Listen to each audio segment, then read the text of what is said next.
The Indianapolis Colts are bringing in 44-year-old Philip Rivers for a visit. That comes a day after Daniel Jones suffered a season-ending torn Achilles and Riley Leonard dealing with an injury as well. Rivers played the final year of his 17-year career with the Colts back in 2020, going 11-5 and losing in the wild card round. The 8-time Pro Bowler and possible future Hall of Famer celebrated his 44th birthday on Monday. So we are now joined by CBS Sports lead NFL insider Jonathan Jones. And as the shocking news has come out following the injuries to the Colts signal callers, but what more can you tell us about the potential return of the 44-year-old Philip Rivers? Dadgummit, I just can't believe it. Here we are. The Colts are potentially turning to Philip Rivers. And let's go back to when Daniel Jones had the injury. And yes, they had Riley Leonard, but then he injures his knee. They don't really know if he's even going to be able to go on Sunday.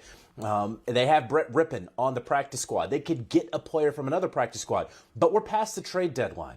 Teams aren't just going to hand them over a quarterback. And so you look at the recently retired list. Okay, there's Derek Carr, but the Saints own his rights. And even today, as I thought about Philip Rivers, and I said, no, he signed a one-day contract with the Chargers. Now, of course, that's ceremonial, but he was just named a semifinalist for the Pro Football Hall of Fame because he's now eligible, because he's been retired for 5 years. But instead, he apparently feels good enough to go to Indianapolis to visit with the team because he's not going to embarrass himself, right? He has to pass a physical. Can he pass a physical at 44 years young, having not played in so many years? Of course, he's staying in shape. Can he get up to speed is going to be another question, right? Well, mentally, there's no doubt that he's all there. And he paired with Shane Steichen, now the head coach of the Indianapolis Colts, for 7 years in San Diego and LA as Steichen worked his way up the coaching ladder. So there is a lot of familiarity between Philip Rivers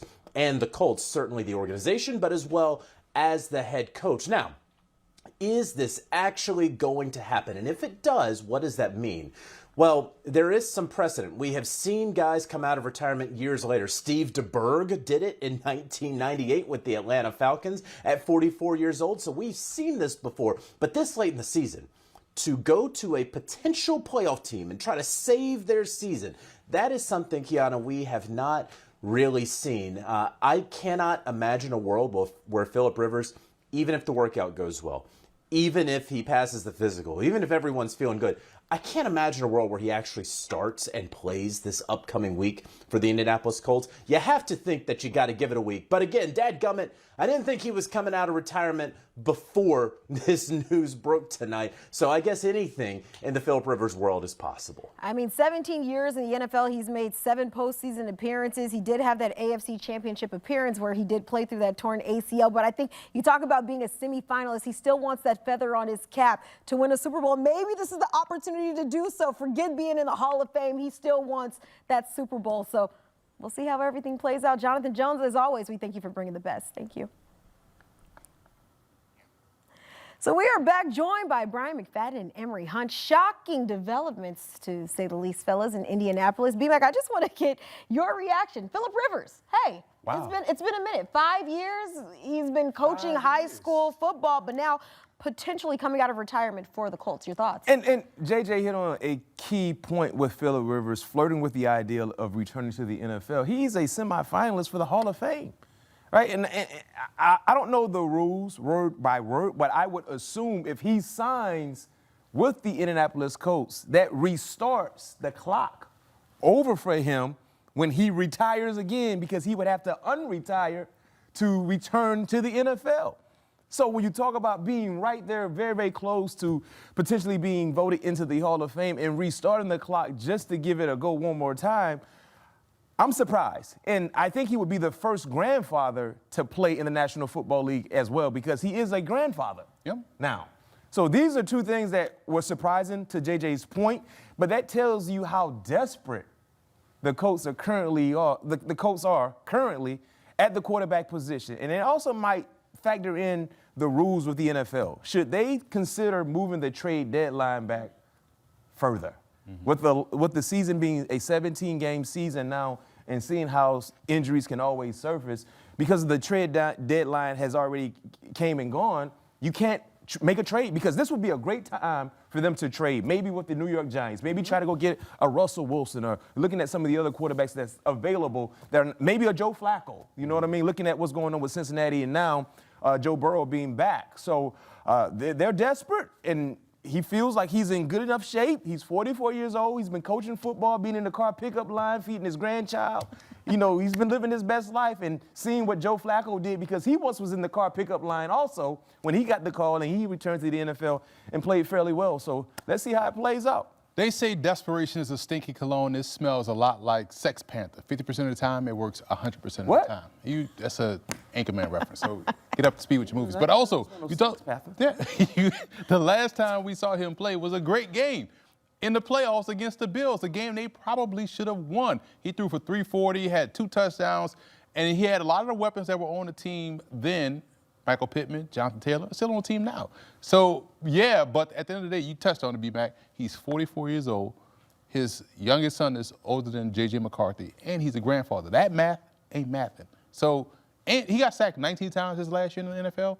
He gets sacked 1 time this year, it's a wrap. You know what I'm saying? So I would stay home, come and be a coach. Reach out to Jason Bean, who balled with you in the preseason, that knows the system already, young enough to get out there and help you play. You saying Pawpaws can't play? Pawpaw wants a chance back in the league. But for what it's worth, if you guys recall back that 2022-2023 season, back when Brock Purdy hurt his elbow in that NFC Championship game, the 49ers were thinking about calling Philip Rivers if they did make it to the Super Bowl. So maybe he has been playing. That was 3 years ago. That was 3 years ago. I'm just saying he has been staying in football shape for when his numbers call. If you want to play football, meaningful football, I'm pretty sure there's a 40U team somewhere around where you play, where you live. They have a lot of 40U leagues, 40 and older guys. I'm pretty sure they can use you. The but Orlando Pirates in the indoor football league. Yeah. Go slinging around the yard. All right, so from people that are maybe not on the field right now to those who are and looking to play January football, the Chiefs' playoff chances took a big hit with Sunday night's loss to the Texans. At 6-7, Kansas City is on the outside of the playoff picture looking in. KC is going to need a lot of help at this point if they want to make it back to the postseason. Andy Reid admitted his team was down, but they're not giving up hope, guys. I have learned over the years that anything's possible. So I communicated that to the guys. They're down the dumps after the game. I mean, that's they put their heart and soul into that thing, and we came up short. So, but at the same time, there's a way you've got to pick yourself up and get yourself going again. And hope is always a good motivator there. So I think our guys realize that. I mentioned it to them after the game. Not that that's what they wanted to hear at that particular time. They were still very upset about what just went on. They wanted to win that game, obviously. Okay, so Andy Reid believes that it can be done, you guys, and there actually is a scenario. The Chiefs do need to win out. The Chargers have to finish 10-7 or worse. The Colts 9-8 or worse, and the Dolphins and Ravens lose at least one more game. So, B-Mac, looking at everything I just said, that was a lot, but how realistic is this path for KC? Not too realistic for me. I mean, you look at their 4-game schedule the rest of the way. They're 2 competitive games against the Chargers, against the Denver Broncos. Now, anything can happen in the NFL. We've seen you should be able to take care of your business against Tennessee and the Raiders at the end of the season. But the reason why I'm not optimistic and I don't like their chances is because what we've seen from Kansas City over the last few weeks.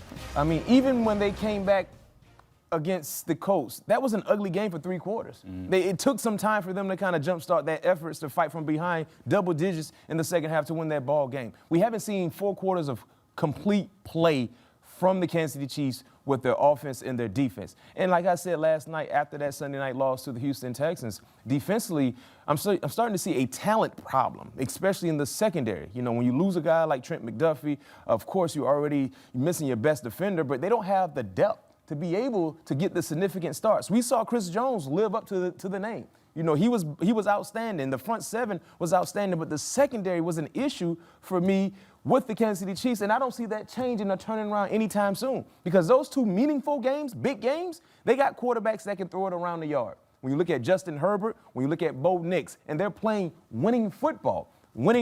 So I think it's going to be a tall task for the Kansas City Chiefs. Mathematically speaking, no question, they still have a shot. They're still in the hunt. But in terms of how realistic are their options to make it happen, I'm not quite ready to say I believe they can get it done. Yeah, a team that not necessarily is any more in control of their own destiny. Need too many dominoes to fall if they are to make it into the postseason. But taking a look again of what needs to be done. Got to win out. That's the Chargers, Raiders, Broncos, and Titans left on their docket. Chargers have to finish 10-7 or worse. Colts finish 9-8 or worse. Also needing Dolphins and Ravens to both lose a game the rest of the way out. It's not saying it's all over. But like BMX said, a tall task for KC to return back to the postseason.